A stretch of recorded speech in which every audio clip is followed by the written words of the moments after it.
pada tutorial yang sebelumnya,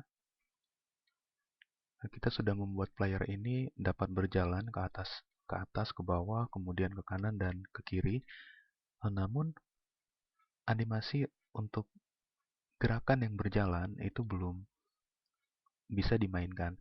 Dan pada tutorial kali ini saya akan menjelaskan bagaimana agar ketika kita menekan tombol panah kanan, kiri, atas, dan bawah, itu selain playernya dia berjalan, tapi juga animasi yang ada di dalam sini itu dimainkan. Oke. Nah, animasi ini dimainkan juga. Ya, langsung saja. Baik, Anda dapat membuka folder action script, kemudian di scene game, kemudian di nomor 5,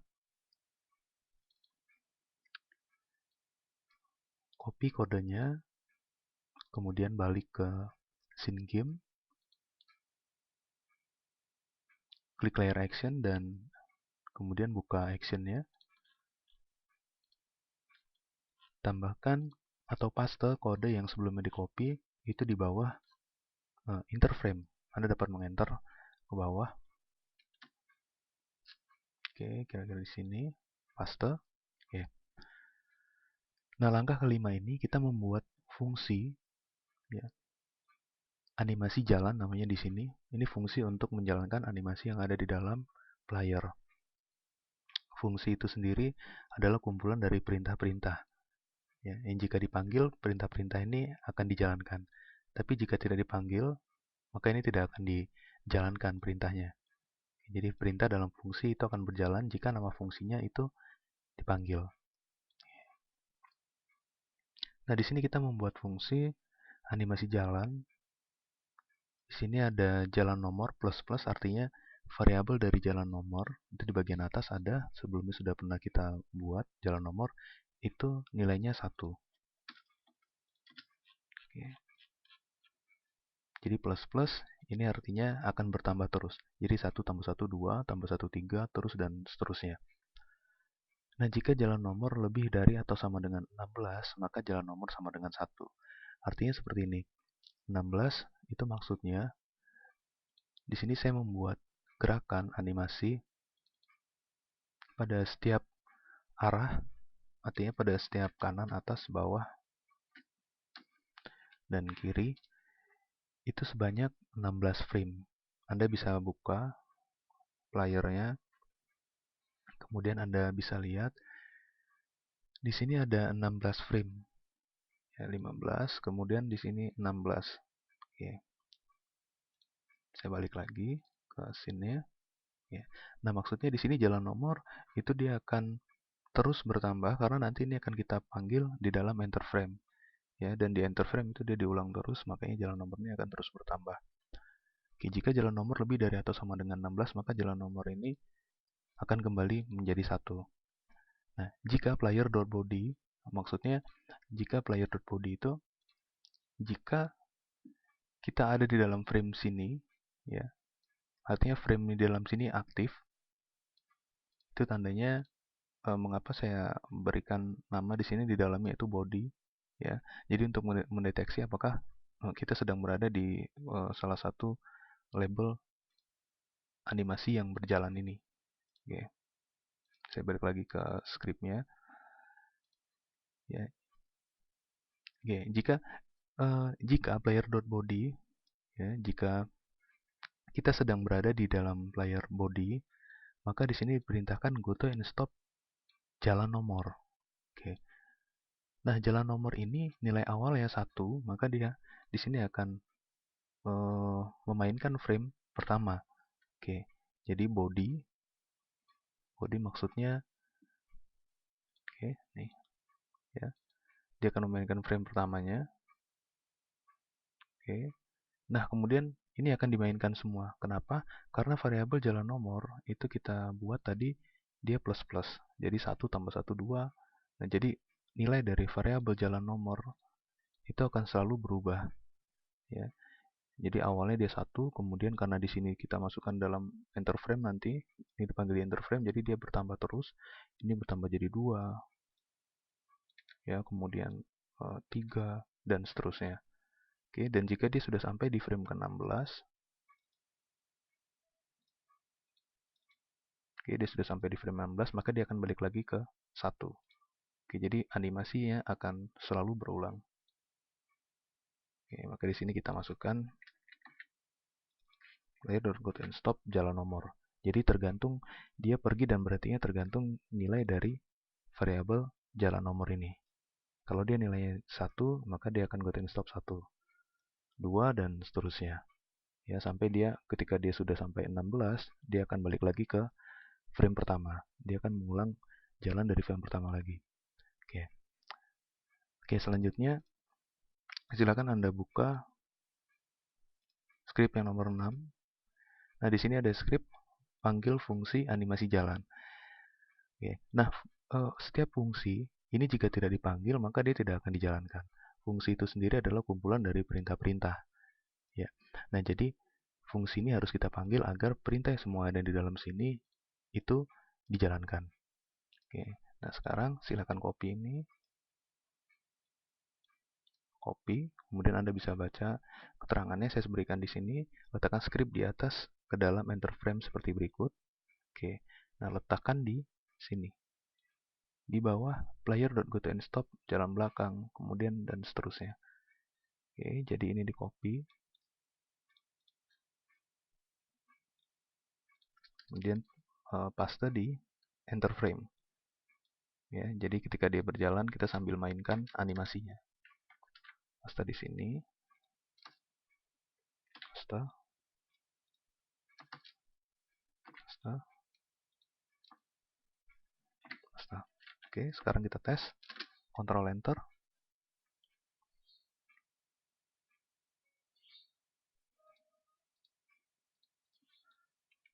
Nah, maka ketika saya tekan tombol di keyboard ke arah kanan, dia akan berjalan. Ya, animasinya akan dijalankan. Ya. Sudah berjalan. Oke. Semuanya sudah berjalan ya. Ya, animasinya sudah dijalankan ya. Oke.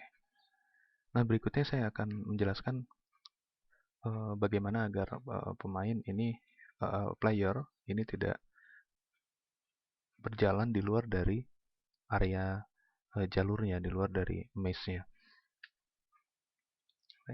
Nah, selanjutnya silakan Anda buka script nomor 7. Oke.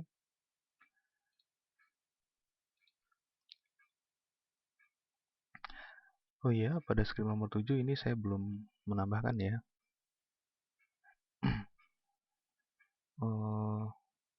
Ini untuk mengubah variabel jalan nomor itu menjadi 1 ya, atau agar player itu berhenti.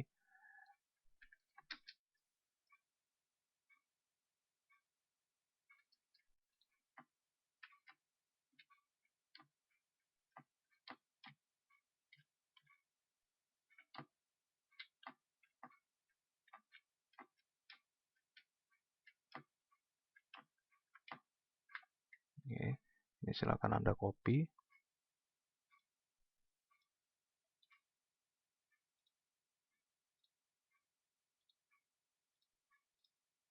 Di bawah sini ya, di bawah else if.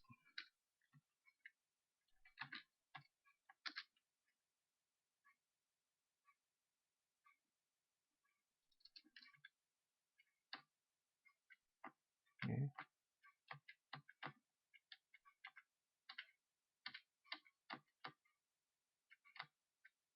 Ya. Nah, berikutnya silakan Anda buka script yang nomor 8. Nah, sebelum kita membuat agar player itu dia tidak dapat keluar dari jalur atau dari maze, maka di sini kita membutuhkan variabel ya untuk jarak. Ya, jarak untuk player dengan dinding maze-nya. Oke. Jadi silakan Anda copy, kemudian paste. Untuk variabel kita letakkan di bagian atas saja semua, agar tidak bingung nanti kalau kita mau mengubahnya. Oke, jadi Jadi saya letakkan di sini. Jarak atas itu player.width dibagi 2. Oke, player.width bagi 2. Maksudnya gini, player ini width-nya berapa? W-nya 38,9 atau 39 gitu ya. Ini dibagi 2. Ya, jadi 38,9 itu dibagi 2. Oke, tapi kita tidak tentukan nilai di sini.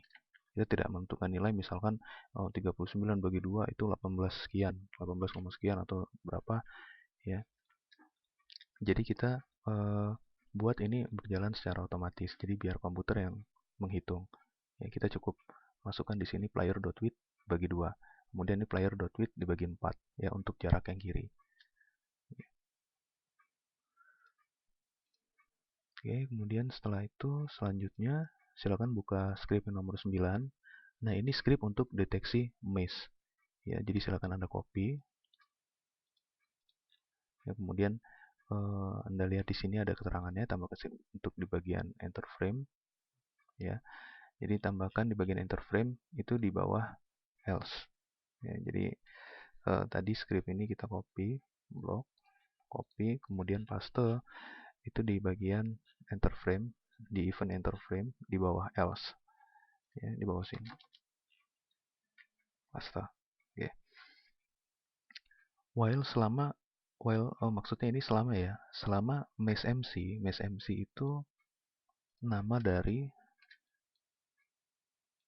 ini kalau Anda bisa lihat, kalau backgroundnya saya buka, di sini saya punya objek mesh MC, yaitu objek background ini, ya, ini aslinya seperti ini, dia bolong, oke, jadi nanti player itu dia mendeteksi gerakan player. Jika player itu dia sudah sampai sini, maka dia tidak bisa digerakkan, atau player sudah sampai ke kiri, dia tidak bisa digerakkan lagi.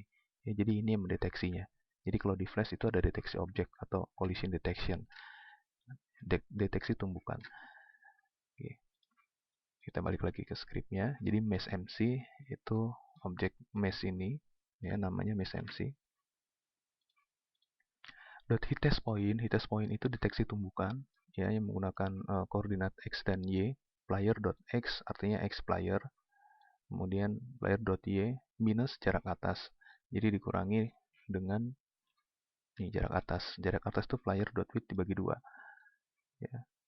Jadi player.width dibagi 2. Oke, saya balik lagi ke scriptnya. Nah, jika player sudah menyentuh jarak atas, maka y-nya dia akan bertambah. Ya, jadi kalau nanti dia playernya itu dia sudah berjalan, misalkan di sini, kemudian kita menekan tombol tanda panah atas, dia sudah berjalan seperti ini, dia mendeteksi bahwa mesh itu dia menyentuh bagian player, ya, dikurangi dengan jarak atas, maka y-nya akan bertambah, ya, maka dia akan turun ke bawah seperti ini, ya, sehingga dia tidak akan keluar dari jalur ini. Oke. Saya balikan lagi.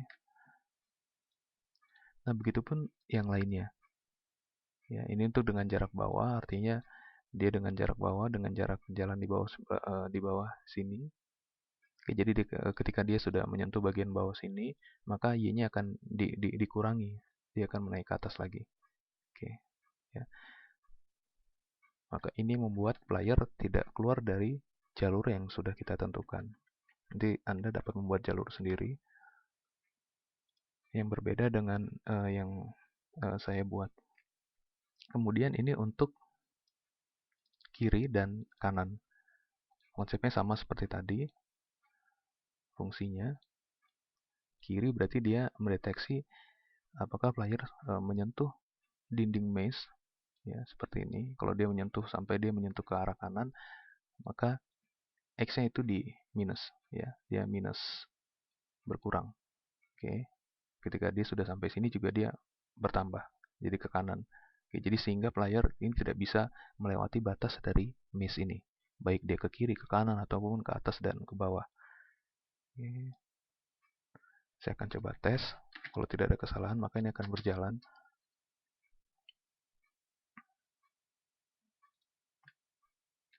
Oke, berhasil. Ya, player tidak bisa keluar dari mesh. Oke. Ya, dia berhenti. Oke. Nah, selanjutnya silakan Anda buka script nomor 10. Nah, di sini berisi jika player terkena tanda. Nah, maksudnya ketika player menyentuh tanda yang ada di sini, tanda soal. Ya, jadi ketika player berjalan kemudian dia menyentuh tanda ini, maka soal akan tampil. Oke, kita lihat scriptnya. Ini dikopikan saja. Blok, kemudian copy. Di situ ada keterangannya, tambahkan script di atas ke dalam event keyboard down dan keyboard up. Oke, jadi sekarang kita buka instance scriptnya. Kita cari keyboard down. Ini keyboard down, berarti tambahkan di bawahnya if.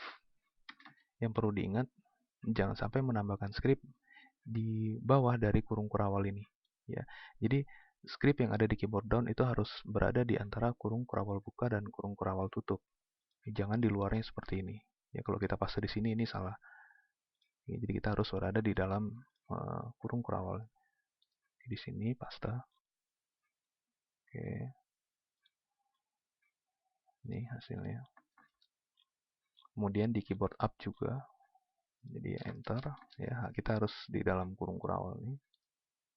Paste. Oke. Nah, berikutnya silakan Anda buka script nomor 11. Oke. Nah, di sini kita membuat sebuah fungsi lagi, sebuah fungsi baru untuk menampilkan soal. Ya. Jadi ini silakan Anda copy. Kemudian tambahkan di bagian paling bawah. Sini, paste. Oke. Fungsi seperti tadi saya sudah jelaskan. Fungsi adalah kumpulan dari perintah-perintah yang siap untuk dijalankan. Jadi kalau nama fungsi ini tidak dipanggil, maka semua perintah yang ada di dalam sini itu tidak dijalankan. Oke. Nah, sebelumnya saya akan jelaskan dulu untuk deteksi objek dengan player dengan tanda 1. Oke, jadi if jika player.hitTestObject, ya, artinya player bertumbukan atau menyentuh tanda 1 ini instan name-nya, ya. Jadi jika player menyentuh objek ini dan tanda 1.visible sama dengan true, ya, artinya dia terlihat. Karena di awal kita set ini tadi visible-nya tanda 1 itu true, maka dia akan menjalankan fungsi yang ada di bawahnya, menjalankan script yang ada di bawahnya. Oke, maka tanda 1.visible itu sama dengan false. Oke, sekarang kita tes.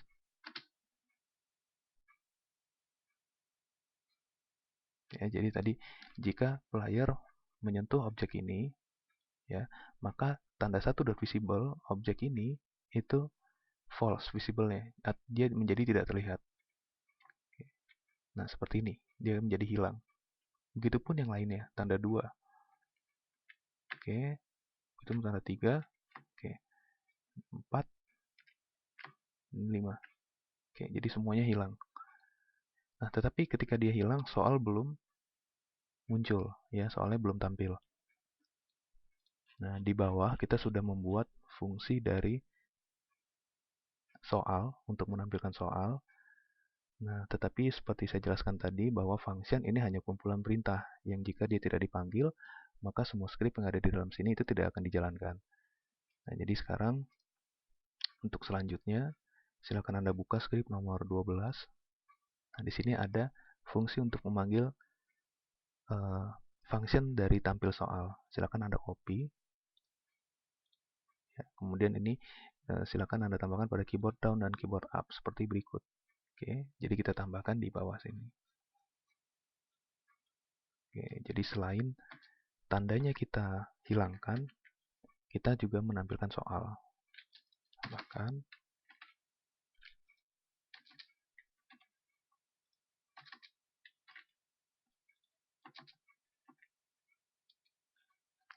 Yang di atas jangan lupa di keyboard down. Ini kita tambahkan juga.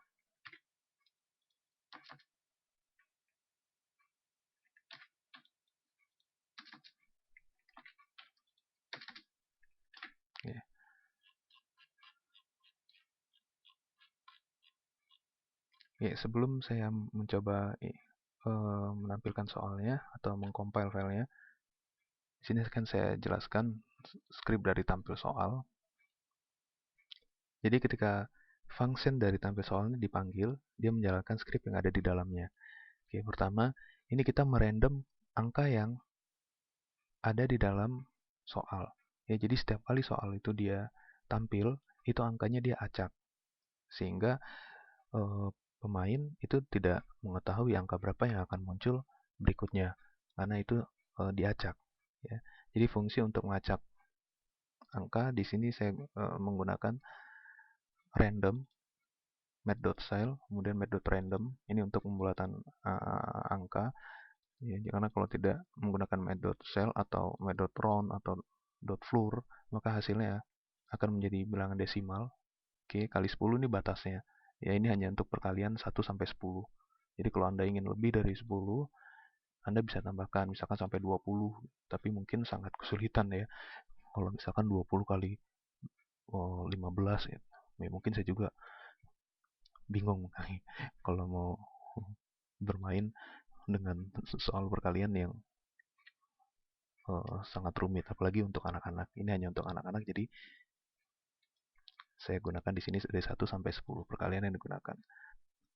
Kemudian soal MC jawaban ya, ini dikosongkan di awal. Nah, twin light di sini berfungsi untuk menjalankan soal ini dari atas dia berjalan ke bawah dengan menggunakan bantuan dari green shock tadi. Oke, jadi soal MC ini nama instanimnya dari soal MC. Kemudian X ini properti X-nya, kemudian Y-nya berapa. Jadi kalau Anda lihat, ini kalau saya klik, kemudian Y-nya saya atur 240, oke, maka dia berada di bawah sini. Jadi kalau Anda ingin soalnya tampil ke bawah lagi, seperti ini, Anda lihat Y-nya berapa, 308, maka yang Anda masukkan di sini itu 308. Ya, jadi tergantung jaraknya. Kemudian X juga. Di sini X-nya saya atur 400 misalnya. Ya, jadi nanti dia tampilnya posisinya seperti ini. Ini 240. Oke. Nah, jadi di tengah-tengah karena ukuran dari stick ini adalah 800 kali 480. 800 dibagi 2 itu 400. Kemudian 480 dibagi 2 itu 240. Oke, 240. Ya, terus ya, ini 400. Oke. Ini saya undo. Ini minus 200 ya. Oke. Kemudian alpanya ini kita jadikan 1 ya. Jadi di awal di atas kita membuat alpanya itu dia 0. Jadi kalau alpanya tidak kita rubah menjadi 1, maka nanti soalnya tetap tidak terlihat gitu. Ya, jadi ketika dia turun, ketika dia tampil, kita harus mengubah alpanya di sini menjadi 1. Ini adalah script dari GreenSock. Ya, Anda bisa lihat lebih lanjut untuk mempelajarinya di websitenya di GreenSock. Kemudian is-nya di sini saya gunakan Expo. Anda bisa melihat yang lainnya. Ada elastic, ada bounce, dan yang lainnya. Is out, ini fungsi dari is untuk animasi. Jadi is out kalau dalam animasi dia akan lambat pada frame akhirnya. Ya, sedangkan is in itu dia akan cepat pada frame awal. Oke, jadi saya gunakan di sini is out agar dia melambat gerakannya pada saat frame terakhir. Nah, kemudian setelah itu di sini kita mematikan keyboard event dari key down. Ya, jadi kalau di atas itu kita add event listener, kalau di sini ini kita remove. Jadi kita mematikan fungsi dari tombol keyboard. Karena kalau tidak dimatikan, nanti ketika soal turun, pemainnya masih bisa bergerak. Oke, nah kemudian selanjutnya ini untuk menampilkan musik keluar soal. Jadi ketika soalnya keluar itu dia akan ada musik. Saya akan coba. Ya, jadi ketika pemain menyentuh tombol ini, oke, maka soalnya akan turun. Ini bisa di 14, kalau saya oke. Nah, dia belum berjalan, ya, karena masih ada beberapa script yang belum kita masukkan. Ya, script untuk mengecek jawaban ini belum kita masukkan. Oke. Nah, berikutnya saya akan menjelaskan untuk mengecek jawaban apakah dia benar atau salah.